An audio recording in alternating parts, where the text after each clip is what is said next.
welcome to India Global. I'm Gaurie, Dwivedi. The next 30 minutes, we will decode the big story in foreign policy. But first up, the headlines.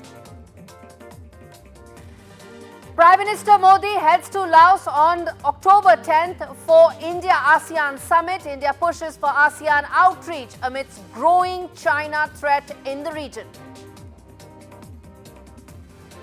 Bangladesh's Yunus says that there is no alternative to close ties with India. Muhammad Yunus says that India needs Bangladesh as much as Bangladesh needs India. Our ties between the two neighbors set for a reset. Chinese stocks suffer their worst fall in 27 years. Stocks slump as China fails to lift the markets after its stimulus that came in. Many investors fear that the stimulus is not followed by fiscal measures by the government. North Korea threatens use of nuclear arms against South Korea and the United States. North Korea vows to block the border with South Korea. And Australia and New Zealand brace for looming bird flu threat. All eyes on measures that the government and WHO will have to put in place to ensure the bird flu doesn't spread.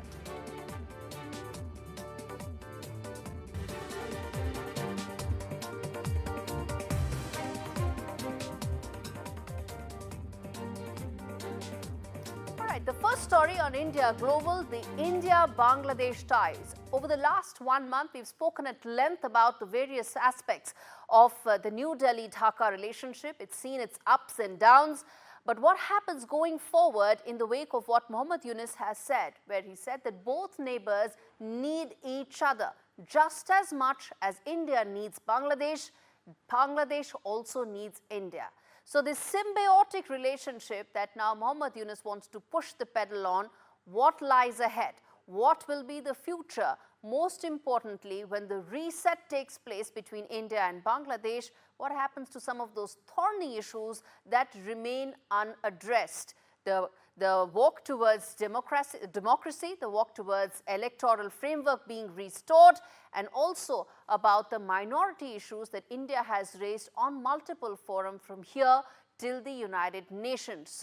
So that's our big story and our first big debate on India Global, which is that the India-Bangladesh ties, if they're set for a reset, what lies ahead? What's the future? And when one leader says that both leaders and both countries need each other as much, what does that mean? Let's get in our two guests. Joining me is Veena Sikri, former ambassador to Bangladesh, and we also have Shamsher Chaudhary, who is a former foreign secretary of Bangladesh, joining me from Dhaka. Good evening to both of you. Thank you so much for joining me on India Global. Let me start with you, Veena Sikri. Let me give you the opening word here, which is that what do you make of the kind of comments that Muhammad Yunus has made, where he said that on one end, one can say that he's talking about a symbiotic relationship, but the usage and paraphrasing of the words that he said, where India also needs Bangladesh as much as the smaller neighbor needs it, how do you read it? Well, first of all, I'd like to welcome former Foreign Secretary Shamsher Muhammad Chaudhary on the program as well. And yes, we have read with great interest the interview that Chief Adviser Professor Muhammad Yunus has given to the Prasam Alo. I think that this interview comes after a period of almost 2 months of the interim government being in power at the helm of affairs in Bangladesh. And during this period, there have been a lot of statements made by Professor Muhammad Yunus, made by former Foreign Secretary Tawheed Hussain, who's now the Foreign Affairs Advisor to the interim government. And all of these statements were on various policy matters. And India was very puzzled by all of that, because some of them were not very friendly. Some of them spoke about subjects that had not really been discussed with the new interim government. So these were termed as megaphone diplomacy. But now with this interview with Professor Muhammad Yunus has given to the Prasam Alo, he has said that yes, India and Bangladesh need each other. This is a a good recognition, because it is true. As closest neighbors in the subcontinent, all neighbors have to work together, and every Absolutely. neighbor has to be in close touch with the other neighbor so that we can understand each other. Having said that, these are important aspects. We recognize that. We know that the Indian government has, from the first day, from the 8th of August, when our Prime Minister sent the message to Professor Muhammad Yunus, we Yes. have said that we are prepared to talk to the interim government and we're prepared to carry the relationship Right. forward. So now we are expecting a response as to what issues the government would like to discuss. For example, our Prime Minister had mentioned about the minorities, about the Hindu Let's minority, come the to those Buddhist specifics minority. in a bit. Let's come to those specifics in a bit. But Mr. Chaudhary, then let me ask you this, that there are some aspects of the kind of commentary that has come in from Bangladesh in the last 2 months that New Delhi has, there are several quarters in New Delhi raised eyebrows on. But now, how should we read it? Is this an extension of an olive branch that at the end of the day, the neighbors need to move on and need to move on collectively? How do you read it? Thank you very much, and nice to see Veena, a good friend, and we have worked together on a number of projects. We interacted very closely. When you say offering an olive branch, you offer an olive branch to somebody who's your foe. And nobody has ever described Bangladesh and India relations as being one of foe and friend. It is very much a very stable relationship. It has been so over the last 50 years. There have been ups and downs. That is not unusual between any neighbors anywhere in the world. And what I would also like you to recall the comments of your Foreign Minister, External Affairs Minister, Dr. S. Jaishankar, where he has used the word of interdependence, and India and Bangladesh needs to engage as neighbors and address our issues together, and he's used the word interdependence more than once. And that is actually the reality of the situation. That is the reality, that is the history of our relationship, very deep-rooted, Yes. conditioned by geography and history. And what Professor Yunus, the Chief Adviser in Bangladesh, has said is something very much in line with the EM from the Indian side has said many times before. Now, when it comes to specifics, let's see what your specifics are, and then I'll bring forward my specifics. Fair enough. Let me then tell our viewers that when you talk about interdependence, when you talk about the symbiotic relationship, there are also some economic aspects to it, and I'm going to take you through that. One is that Bangladesh depends heavily on India when it comes to rice, wheat, onion, ginger, garlic, a whole host of cereals, and also electronic equipment. The other aspect is Bangladesh owes China $6 billion and is also part of the BRI. And China has invested $7 billion in Bangladesh. Chinese exports to Bangladesh are about $22 billion. China is Bangladesh's biggest arms supplier. Essentially, there's a big China aspect to this entire equation as well. But let's talk about this in the next 10 minutes. Ambassador Sikri, the question is that this cannot be missed at a time when New Delhi also offered a great economic assistance to Maldives. We ensured that Maldives pretty much came back from a sovereign default. It had its back to the wall, and frankly, despite so much of China presence, there was no China bailout. There was a New Delhi bailout that happened, and that's the reason why I rattled off those figures about China, that it has deep presence in Bangladesh, but Dhaka's economy is also going through its cycle of a down. And how do you read and connect these two aspects?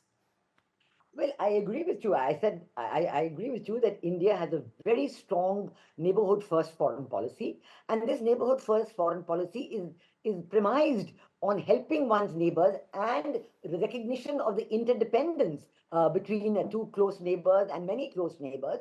And we've actually proved this in practice because you mentioned Maldives, but there's also the case of Sri Lanka government, where both Maldives and Sri Lanka, whenever they've had economic problems like they're having right now, the Indian government has come forward very strongly to help them.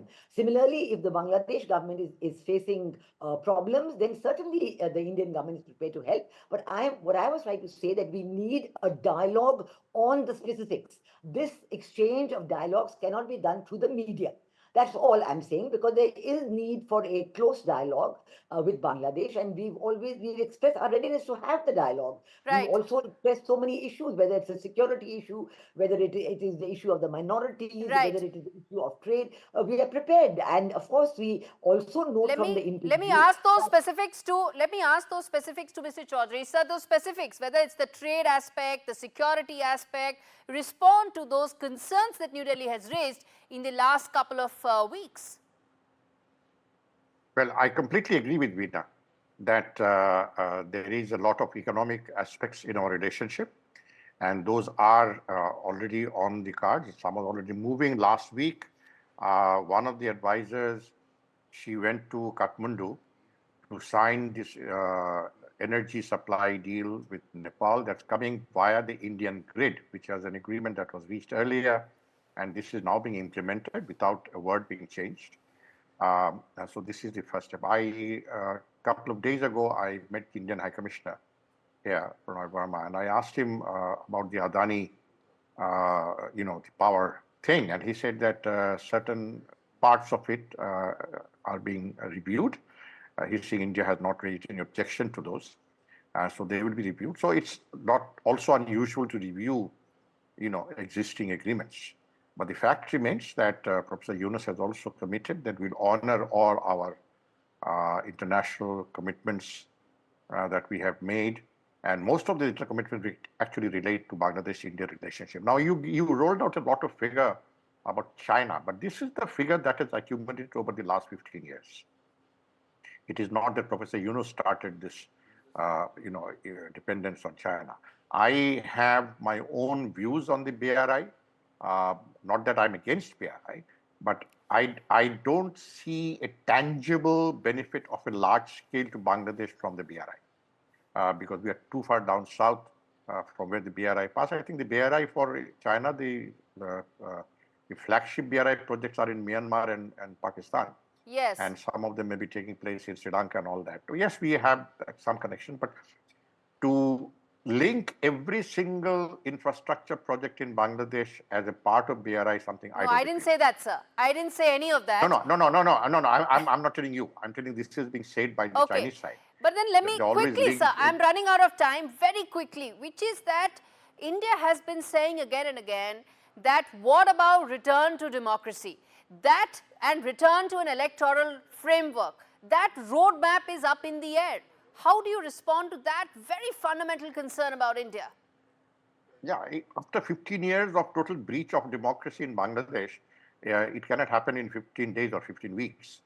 Over the last 15 years, we hardly had a democracy. We had elections in the name of election that votes were cast the night before the day of the elections. The total breakdown of rule of law, the judiciary was not. So the reform is in the package. There are 6 commissions, 7 commissions may be formed on how to look at the constitution, to make it durable, to make it sustainable.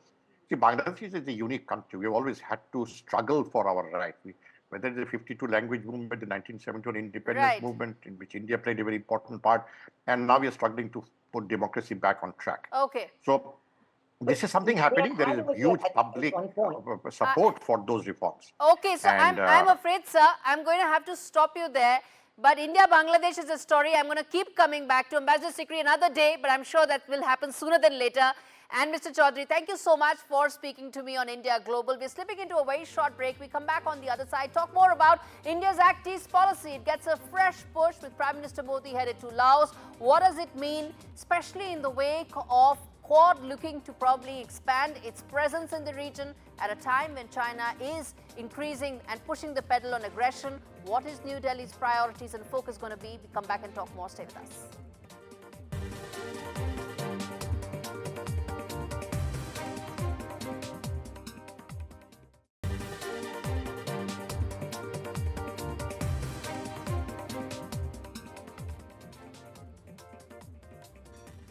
Welcome back. You're watching India Global with me, Gaurie Dwivedi. Our next debate, Prime Minister Modi is now headed for Laos on 10th and 11th for the 2 key summits. As India increases its engagement with this region, what lies ahead? What does it mean for India's Act East policy at a time when it's celebrating its 10th anniversary? What should be our priorities for the next 10 years? That's our big focus. And joining me on the discussion today is Professor Chintamani Mahapatra, who's the founder chairperson of the Kalinga Institute of Indo-Pacific Studies, and Don McLean-Gill, who's joining me from Manila as well. Thank you so much, gentlemen, for taking out the time. And Professor Mahapatra, let me start with you, sir. Paucity of time, crisp answers, sir. How do you read these very important visits, especially coming in the wake of Prime Minister Modi's Brunei visit and, hosting the Malaysian Prime Minister before that? So there's a concerted push towards it. Connect the dots for us, sir. How do you read it, its importance? Prime Minister Modi is the Prime Minister, is the leader who crafted the Act East policy. Before that, it is only Look East policy. In last 10 years, he has attended personally 9 ASEAN summits, except just one. And he has given top priority to ASEAN in the Indo-Pacific strategy of India. ASEAN centrality is key for success of India's Act East policy. So this particular visit by Prime Minister Modi at a very critical time when 2 wars are going on in the world, and there are possibility of even military exchanges across the Taiwan Strait. The Chinese have been threatening all the time, and Chinese muscle flexing going on in South China Sea, the way they're troubling Philippines every other week. So this particular meeting is important because ASEAN and India today should both engage engage China economically and try to contain unilateralism of China, not China's growth. It should be a congagement policy, both contain the ambition, unilateralism, Chinese ambition to have hegemony over the region, Yes. dominate the region, and at the same time compete with China and Yes. economically engage with them. Okay. So it is very critical. It is indeed very critical. Don McLean, how do you read India's growing presence in an area which in the last decade has been at the receiving end of increased Chinese aggression, repeated acts of aggression by Beijing? Right, thank you, and I completely agree with Professor Mahapatra and setting the line for India's engagement with Southeast Asia. I think one thing that we need to take into consideration here is that there's mutual respect between New Delhi and its Southeast Asian neighbors. It is not a relationship that is based on a significant level of rigid transactionalism, but a relationship that is based on mutual understanding and shared goals.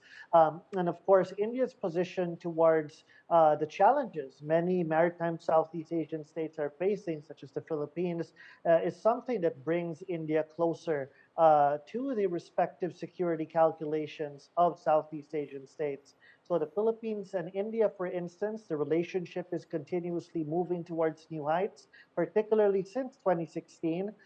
We see that level of reciprocity as Manila is more and more willing to incorporate a rising India within its security calculations. Right. And similarly, India has shown a lot of proactivity towards the concerns of Southeast Asia.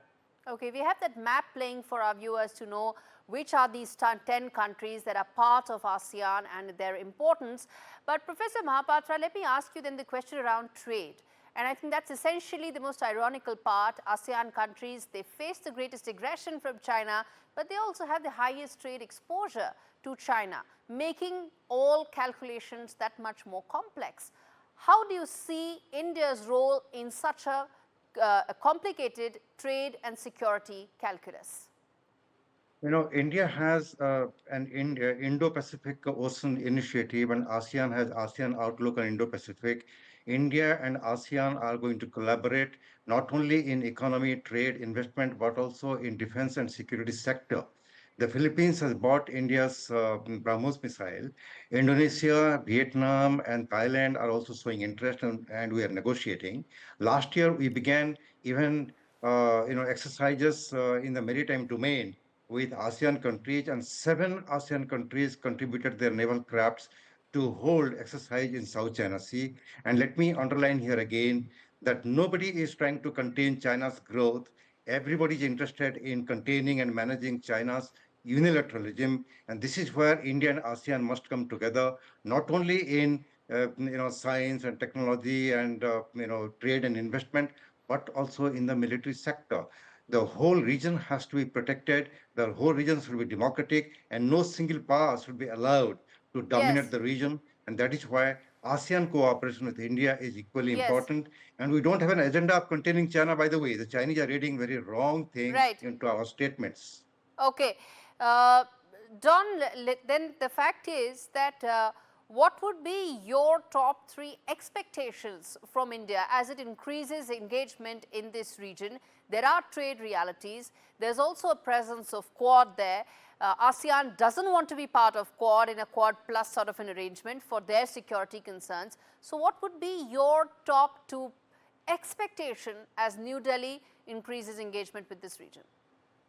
Well, interestingly, you've mentioned about the Quad, and I've always argued, from a Philippine position and a Southeast Asian position, that it is in fact because of India's role in the Quad, its participation, that ASEAN countries in fact look at Quad more positively compared to, for instance, AUKUS, because recognizing strategic autonomy within India is something that converges well with the interests of Southeast Asian states. Now, you're asking me what I expect. Well, I do hope that there would be a consistent momentum from India towards Southeast Asia. And if you look into the 2024 State of Southeast Asia survey by the ICEA's Yusuf Ishaq Institute, when asked the question to Southeast Asian recipients, who would you choose as a third party to hedge against the US and China? India was the second choice of country. In terms of a state, India was the second choice right after Japan. It has even outranked countries like Japan, South Korea,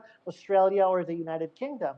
That shows that there is a clear realization of the capacity India can deliver. And it's all about engaging consistently. Prime Minister Modi has shown a lot of consistency even at the wake of the G20 presidency. He still attended in Indonesia as well. So these are very important points that shows sincerity.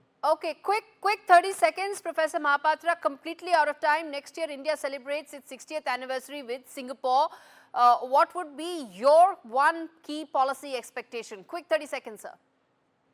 Singapore is one of the most important members of ASEAN and one of the strategic partner of India. In fact, the maximum investment from ASEAN to India comes from Singapore.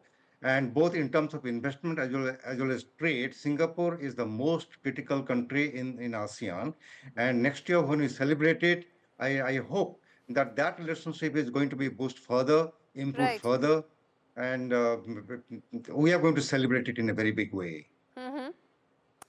All right, Professor Mahapatra and Don McLean-Gill, thank you so much for speaking to me on India Global. Let me now quickly turn attention to a very important story as far as the neighborhood is concerned. India-China relations, remember, hit a major downturn in 2020 after the Doklam conflict, and since then they've been frozen pretty much. But now it seems that there's been some sort of a thaw in the last 1 month.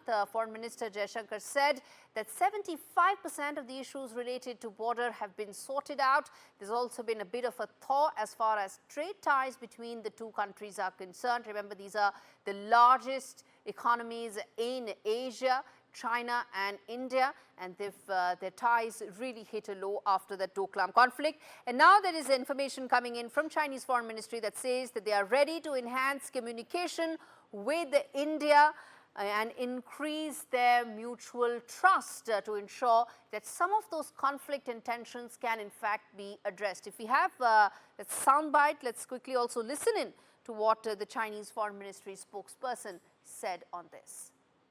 方加强沟通，增进互信，共同推动中印关系健康稳定发展。你的第二个问题，中国和印度一直通过外交和军事渠道就边境地区的有关问题保持着密切沟通，并且已经在西段、加勒万河谷等4个地区成功实现了脱离接触。目前中印边境的局势总体保持稳定。在近期举行的中印边境事务磋商和协调工作机制第31次会议上。 All right, with that, it's a wrap on this edition of India Global. Thanks so much for watching.